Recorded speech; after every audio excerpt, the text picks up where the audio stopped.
And for those in the know, this has been at least a 20-month journey so far. I could rabbit on for hours without notes, but you'd be subjected to many variations of the F word, so I have to read it. A warm welcome to everyone to what I, and many of those assembled here, consider is an historic event. We have with us our Police Commissioner, Katrina Carroll. We have Australia's preeminent broadcaster, Alan Jones. We have Middle East humanitarian Kay Danes and her 42-year SAS veteran husband, Kerry Danes. Plus, many others, all wanting to give you their views on why our treatment of PTS and mental trauma is not improving and our resultant suicide rate continues unabated. There are other potential interviewees here who have equally interesting views, and they're all listed on the run sheets. I would also like to welcome our soldiers, our police, our fireys, our paramedics, SES, and especially our military brotherhood, who are all representing the many thousands of brave men and women who contract these illnesses in the service of our country or by keeping us safe and well here at home. And we shouldn't forget the victims of crime, accidents, and natural disasters either. Plus our rural community who are doing it so tough.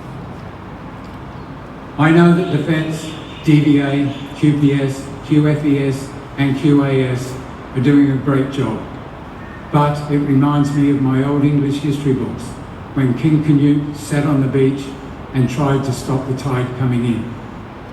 We're not here to rail against the status quo. We're here to tell you how we'd like to improve the status quo. We're not here to put a band-aid on a gaping wound. We're here to help to clean out that wound and to make it whole again. Just quickly, I was finally diagnosed with PTSD 40 years after I came home from 12 months in Vietnam with 2 RAR.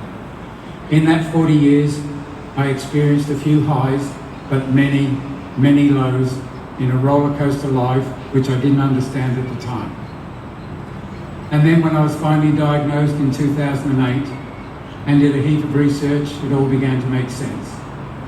As a result, I founded Stand Tall for PTS in 2010 to try and make a difference. So I know what I'm talking about. In that 10 years, it has become apparent to me and to many other ex-service organisations, researchers, clinicians, academics and consultants that the rate of success in PTSD management and treatment is not really improving, as I said before. That is drawing a rather long bow, as there are quite a number of people doing great stuff. They're working in isolation and they're having some success. But are they all receiving adequate support? We'll find out in March. It has become apparent to so many of us that money is not necessarily being spent in the right direction. PTS 21 on March 19 this year is being set up to try to correct this. PTS 21 will be a collaboration of 90 to 100 overseas experts, major local influencers, clinicians, researchers, academics and plain old people. These young people are the future leaders of our great country. And this campaign will give them an appreciation of what's needed to move forward. OJ is writing a song called Sing for Mental Trauma. This will be recorded virtually in collaboration, possibly with our own Gary Smith, with an international choir and celebrity singers, and included in a video she calls a mashup. You can bet this will go viral with a message of hope for all of Australia and maybe the world. The big plus here is that the Governor-General's wife, Linda Hurley, is their patron. And, coincidentally, the Governor-General and I go back to when he was CDF. Our final cohort is the Military Brotherhood, a national veteran motorcycle club. We have a vision of a massive Australia-wide coordinated motorbike ride, including celebrity bike riders, sometime in February to raise awareness and funds. I've had a meeting with the Military Brotherhood in Perth, who involved other clubs and civilians in their rides. There are 890,000 registered bikes in Australia. What a super spectacle for television that could be if, again, we could just get 10% to participate.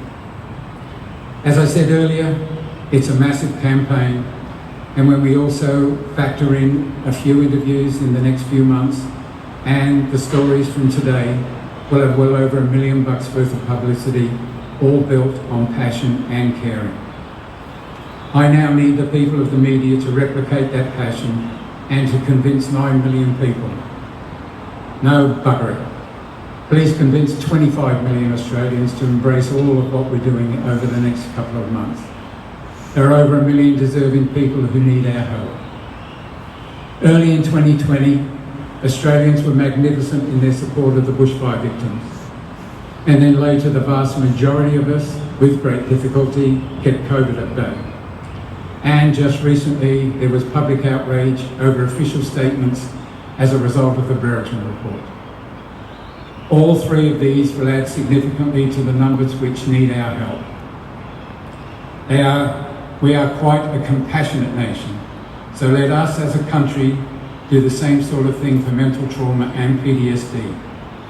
Most of us have had a very ordinary 2020. So please fill all of your news outlets with messages of hope from today. Let's use this initiative as a great positive start for 2021 and even the next 10 years. Thank you.